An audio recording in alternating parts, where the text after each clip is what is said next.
Where I want to go next is the 2025 NBA draft Q&A that we have promised the people. Okay. Because we wanted to do some draft stuff. So Yep. please, if you have some questions, Drop them. By all means, come on in, ask some questions, and we will make sure to answer them in some timely manner. We'll see if we get to them all. But here is the first one.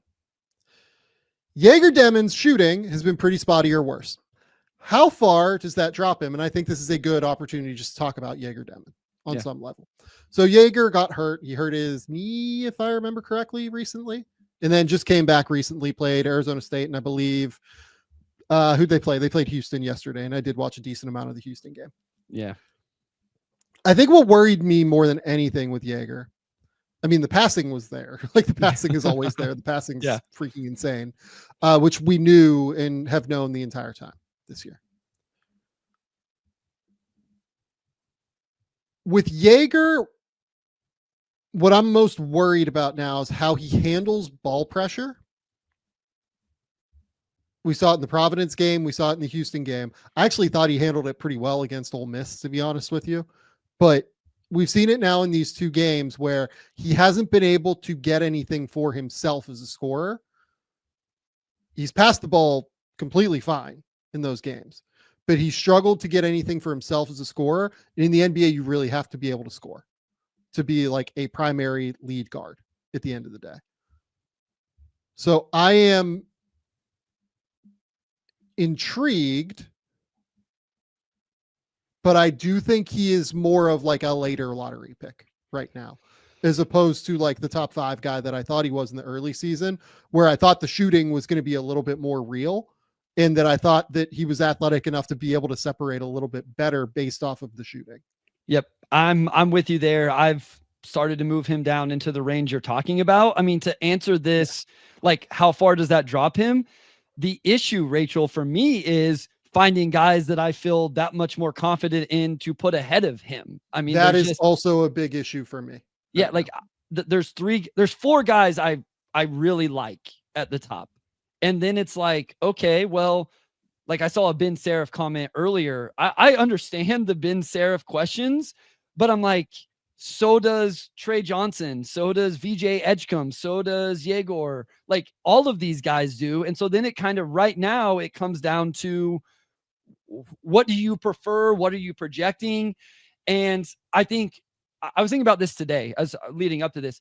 I love conference play. I think conference play gives us a really good insight into players, because some of these guys can come in and they can catch everybody by surprise. And in the non-con, sometimes it can fly under the radar and teams aren't, you don't play them every team every year and stuff like that. Now you're starting to get teams who really know each other and the style of play and all of that. And so I think we start to get a lot of information. So I've bumped him down a few spots because I am starting to worry about the shooting, and I love the playmaking and all of that. But if he can't score, are you really a primary on-ball guy if you can't shoot the ball? And that's a little bit worrisome.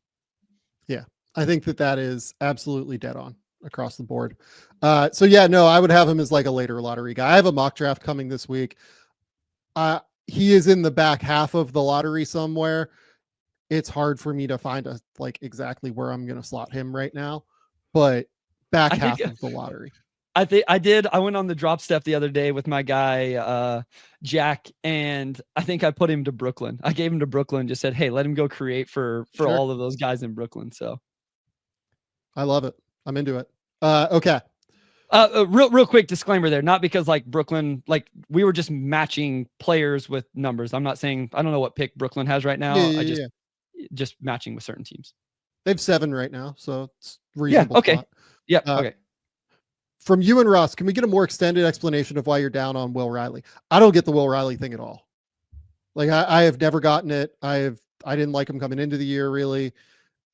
He had that big game against Eastern Illinois to start the year, but if you look at what he's done against good teams so far this year and against high majors, 5 points on 2 for 9 against Arkansas. He had 12 points on 4 for 12 against Northwestern, 5 points on 2 for 4 shooting against Wisconsin, 10 points on 1 for 9 shooting against Tennessee, 3 points on 1 for 8 shooting against Missouri, 5 points on 2 for 5 shooting against Oregon, and 4 points tonight, having played 10 minutes against Washington. He does not defend, and he is a streakier shooter than what people thought he was when he started the season on fire. That's what I said at the time, was I thought he was a really streaky shooter. That has borne itself out throughout the course of the year.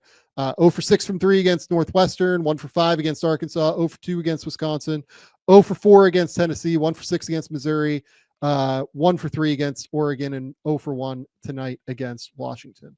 I don't like, if it was me personally, where I have him on my board, I don't have him in the top 60. If it was, I think teams are a little bit more interested based off of my conversations. I don't know how long that will last necessarily, but I am lower on Will Riley than what other people are.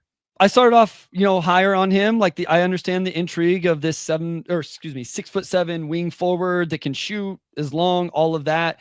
He is very weak right now, physically, all of that. You mentioned the defensive struggles.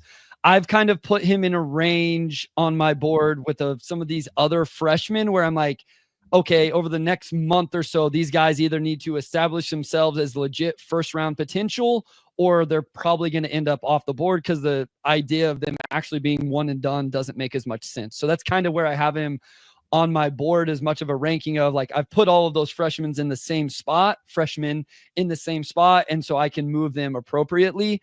So these next 4 weeks for him of conference play will be intriguing to me, but yeah, right now, like I don't see him as a first round prospect. And I would assume if he wasn't going to be a first round pick, he wouldn't leave after a year. So yeah. This is the guy I really want to talk about. Is Ian Jackson a late first rounder? Where are you at with Ian? So I liked Ian a lot in high school. Okay. I love the aggressiveness and the mentality and the confidence. And then early this year, I was like, I gotten some reports that like he wasn't playing super well in practices, and that it didn't look like he was going to be quite as impactful as Drake Powell and as the two guards, Cadeau and Seth Trimble, and obviously RJ Davis as well, being a senior there. And that kind of bore itself out early in the season. Like, you look at the games he played, like 5 against Elon, 5 against Dayton in Maui, 9 against Auburn in Maui. They have the overtime game against Michigan State where he starts to play well. And then right around the start of December, he's really picked it up. He had 23 against Alabama. He had 24 in the CBS Sports Classic against UCLA, 26 against Campbell, 23 against Louisville, and then 27 against Notre Dame. I think he's a very real scorer. I've always loved the aggressive mentality that he brings to the table. At some point, I would like to see him pass the ball just once. Passing would be good in my opinion. But yeah, right around the late first right now is where I would have him. I have him at 34 on my board right now. So in that same realm, he's in that tier. I have some pretty big tiers right now of like guys I think are for sure first round picks, and then the next tier of like potential first round picks. But yeah, bucket getter, has some handle, has some wiggle. Like you said, I wish he would use that to create for his teammates at times, but really scoring the ball well. And whenever you're shooting 50-40 from the field, that's very, very intriguing. So, I feel like I stayed a little lower on Ian until he really started to, show that scoring ability, especially just at his size, right? I'm always a little bit nervous at that size, 6'4", or do we think he's a solid 6'4"? Yeah. Okay. 6'3.5" Yeah. Like, I don't have in my notes. Usually I'll make a note like I think a player is actually shorter or taller than that. I don't have that in my notes. So that makes me feel like I trust the 6'4" right now or something close to it. So yeah. Okay, let's get into just some like random bigs now, because this is something I've been thinking about a lot over the last little while.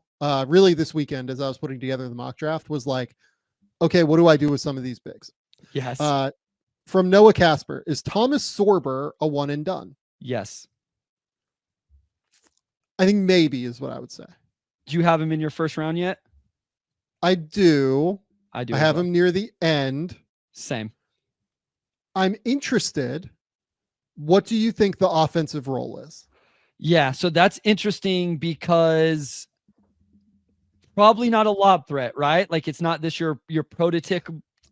I would argue definitely not a lob threat. Okay. Personally. Not a crazy vertical pop guy. I'll say it politically correct. No, you're right. Like that's not real there, but it's like the finesse, the skill. Can he really shoot it? I think he can pass. I think I'm interested in the passing, and I think I'm interested in his ability to put the ball on the deck and operate DHOs and do those type of things.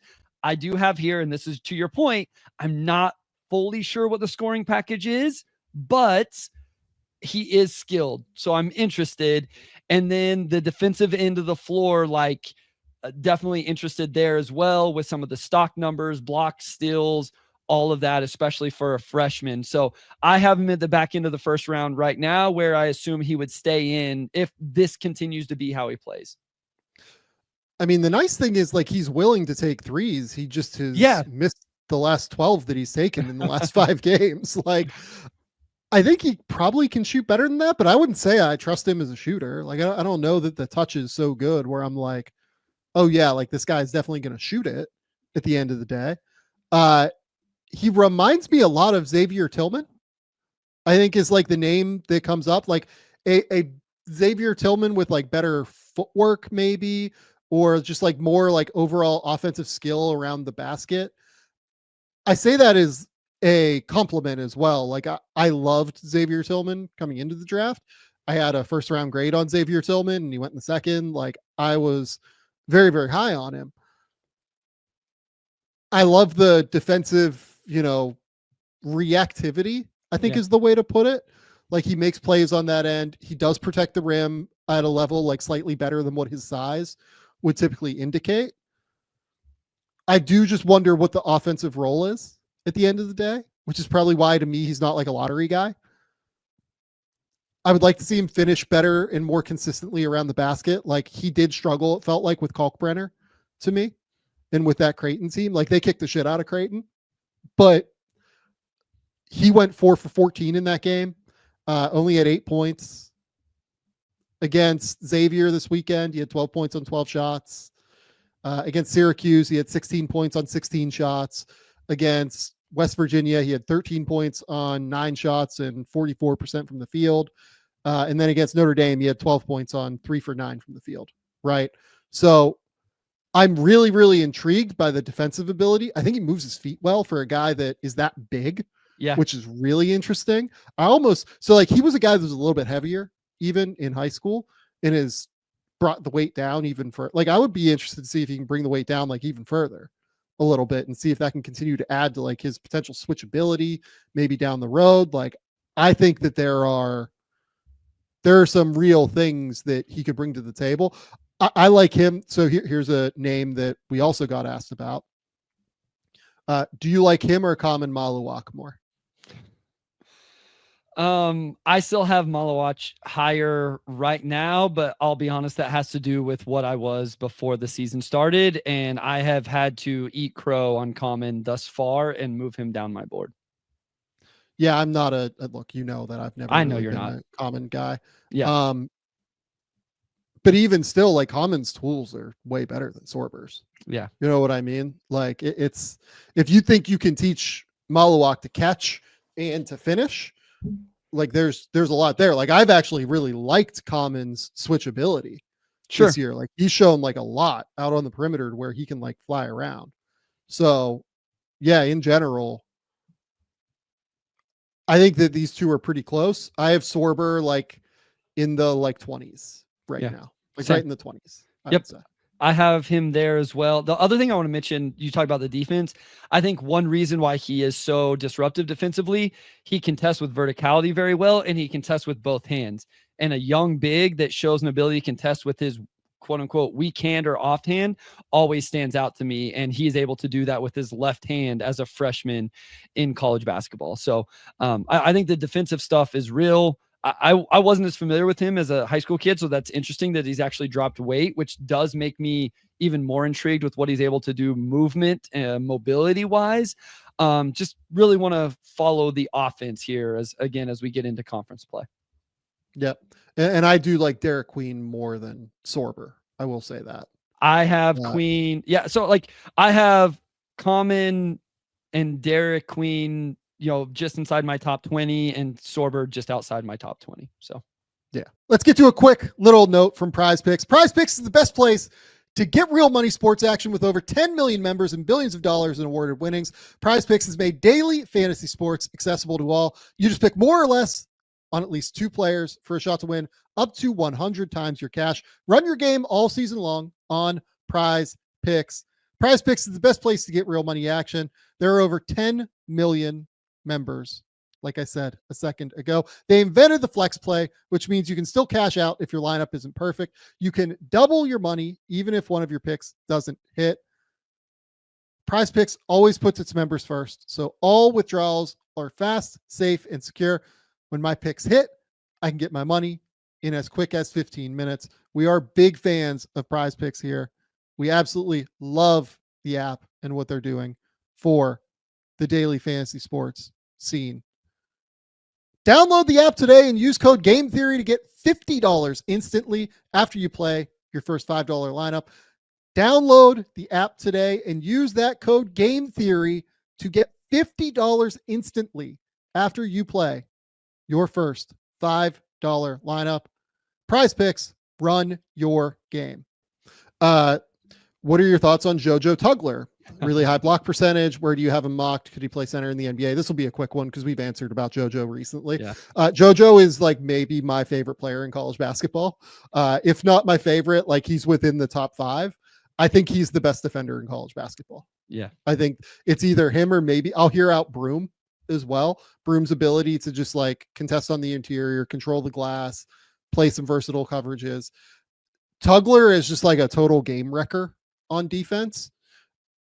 I think he's unbelievable. He's like 6'7" with a 7'6" wingspan. Like I have him as a top 40 guy because like, whereas with Sorber, I have questions on what the offensive role is. Tugler, like, I just don't know. Like, I don't think there's an offensive role right now. Yeah. But Tugler is like a joke on defense. Yeah. He is laughably good on that end. Yeah. So wingspan, high energy, motor, elite level defender. Elite. I have a top 40 grade on Tugler right now. I don't know if that's enough for him to come out, but yeah, I am a fan. Yep. I have him top 40 as well. Okay. Overall question, Mithranudu. Shout out to Thrawn, our Star Wars overlord.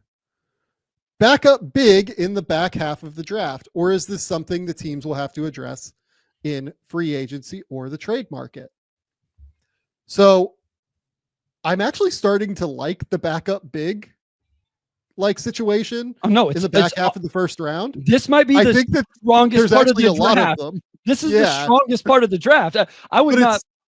It's funny, like coming in, like we thought it was going to be really bad, but it's actually quite good. I think now. I don't know that I love them as first rounders as much, some of them, but like there's a lot of very interesting names between Kalkbrenner and Zikarsky and there's. Can we talk about the best one? Who? It's definitely Johni Broome. Oh yeah. So I have Johni higher than those guys. I guess I was going a little bit lower. Yeah.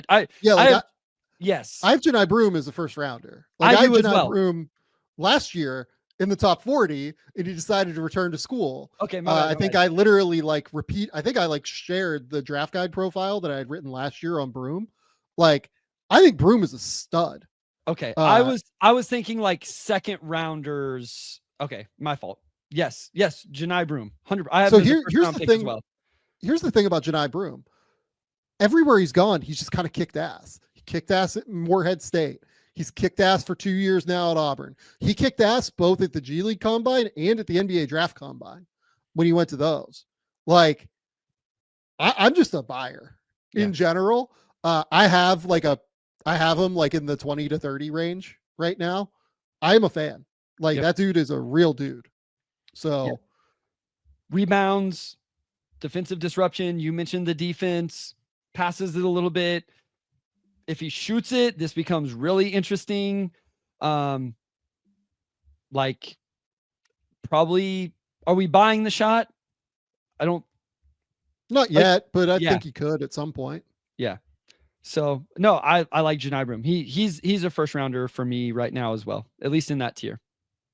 Have you dug into French basketball yet? In terms of who? Noah Penda. Oh Do you yeah, have thoughts on Noah Penda? he is. This is a quote. Dude is built like a buffalo, has pretty good defensive metrics, and is fine as a shooter.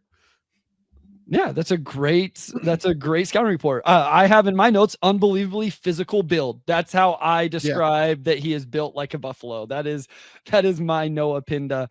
I think he could be an advantage exploiter, catch and shoot, attack, move the ball. I think he can pass a little bit. Yeah, I think he's interesting. I have him in my first round, to be honest with you, Sam. I do too.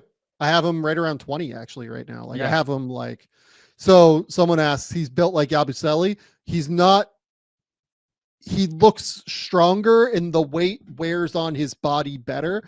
I think he has like broader shoulders than Penda or than Yabusele. I'm sorry. And it kind of like filters down throughout his body a little bit better, in my opinion. Yeah, no, that I figured Yabusele would be a name that would get brought up quite a bit, but yeah, no, I think he's a good player. I'm very intrigued by him. I like these guys that are that build is something that I can buy into, that strength. And so, I mean, as the comments mentioned, like the shooting will be interesting. It is. Yeah, the shooting is the thing I believe in the least, to be honest with you. Yeah. But do you know what I believe in offensively? He's an awesome passer. He makes quick decisions. He processes the game super, super well. Mm-hmm. Like that's the stuff I buy. Now he's listed at 6'8". I want a measurement. Like I'm not saying he's not 6'8". I would just like a measurement I would like to confirm where he's at height wise. Maybe we have that somewhere. I've like looked a little bit, but like I haven't been able to find one yet. The shooting is what I buy into the least with Penda, but I buy everything else that dude does. Yeah, he has good defensive playmaking numbers too, in terms of the steals. He's a good defender. Yeah. Yeah. So yeah, I think he's a good player. This is a guy that, as I start to kind of fill out my first round, he's one that I like there. Yeah. I also have him as a first rounder, like very, very clearly. He is one that I am a fan of for sure. Okay. Let's close here. Where are you now on Jeremiah Fears? Has been getting a lot of hype the last few weeks. So like,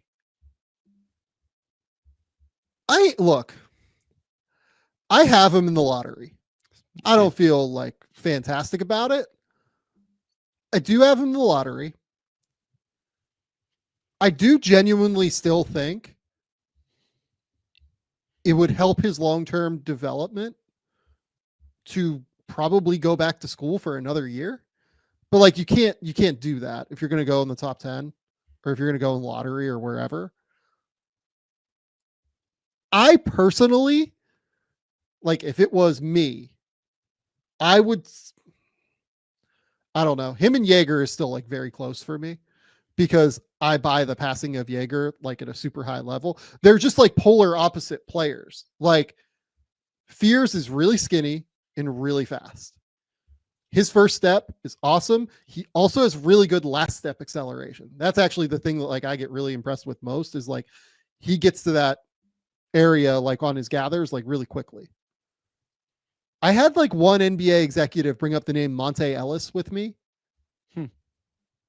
That's kind of an interesting one because like Fears is not a great shooter. He turns the ball over a ton. Yep. I worry about what this would look like in the NBA next year. I actually genuinely like I think that Bub Carrington, for instance, and I had Bub at like 7 or 8 last year, right? So like I really like Bub. I think that he is more likely to be successful early in the NBA than Fears, if only because like I don't really buy Fears all that much as a finisher yet. I don't buy him as a mid-range scorer. I don't buy him as a shooter quite yet. Yep. I think he has those. I think he could get there on those skills down the road, like for sure. Those are things that he can absolutely improve. And I don't mean to like rule those out long term. Like I think he has building blocks in all of those areas for sure. I just think that next year it would probably be quite difficult for him to succeed in the NBA. Whereas Bub like had the mid-range game to fall back on. He had I think he's a better passer, frankly, than Fears is. Like, I think he sees the court a little bit better. He doesn't turn the ball over as much. So like, I thought Bub really competed on the defensive end as well. And like, I don't know that Fears does that. I haven't seen it as much so far, I would say. So like, the thing I would say though about Fears' first step, it like 6'4", gives him just like more inherent upside than what Bub had at the end of the day. Like, his ability to get downhill and create shots at the rim is really sick. Like, he is awesome at getting downhill and getting to the basket. He understands how to like get in through those creases and cracks in the defense. He understands how to find these little areas to be able to get to his spots. I think he's super, super impressive. It's just, I think that like the skills need to really improve for him to be successful early at the end of the day. Yeah. And like you said, with him, I have him in the lottery right now as well, because he's productive and he's putting up points and the steal numbers are really good. And he's shown these tools. And so based on where this draft is at right now with those guys, this is probably where he needs to be. And so that makes a lot of sense.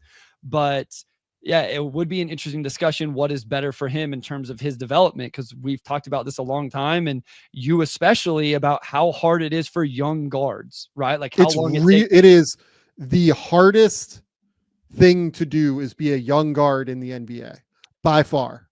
And he is 18, like he turned 18 in October. So like he, it's like he's that make him a little bit old, 2 months older than Cooper, but he did reclassify, so totally. I don't know. I'm very interested, right? Like he shows a lot of things. Like you talked about the downhill. I think he even has some like 6 secondary defender navigation dribbles. He has some change of pace and nuance. Like he has some creativity and wiggle to his game with the way he attacks. And even though the turnover numbers are high, I feel like there's times I still appreciate like that he like lets the game come to him. He's not always forcing the issue, but I worry about the jumper. I worry about the things you're talking about as well. And what's the one thing he hangs his hat on other than that rim pressure, which can be hard as a young guard in the league? Yeah, fuck, man. I don't know what to do.